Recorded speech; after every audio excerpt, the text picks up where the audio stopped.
La Commission européenne a proposé de mettre en place une agence de contrôle des frontières de l'Union européenne afin d'endiguer le nombre de demandeurs d'asile qui y rentrent.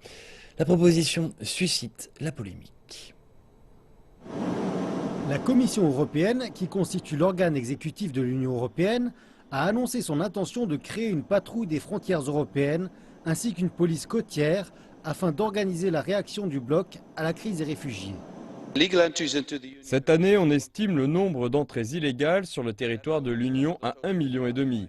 C'est le double du nombre total estimé pour les 5 dernières années.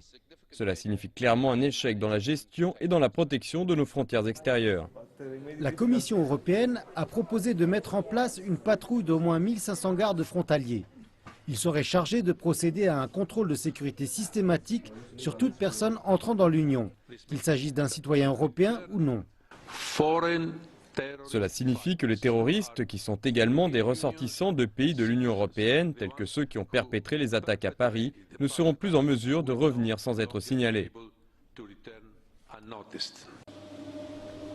Les forces européennes côtières et frontalières proposées auraient des pouvoirs et des ressources bien plus grands que ceux de l'agence existante, Frontex, qui assiste les États membres sur demande.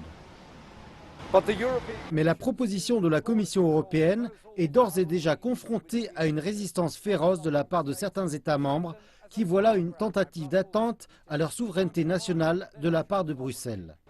La Pologne souhaite bloquer la proposition lorsqu'elle sera présentée pour être débattue lors de la rencontre des dirigeants européens qui se tiendra jeudi à Bruxelles. Mais d'autres pays tels que la France et l'Allemagne soutiennent le projet. Si les dirigeants européens et le Parlement approuvent le plan, l'Europe se doterait pour la première fois d'une agence de protection frontalière qui serait à même d'agir indépendamment des gouvernements nationaux, de réagir en situation de crise et qui disposerait de son propre centre d'analyse de risque.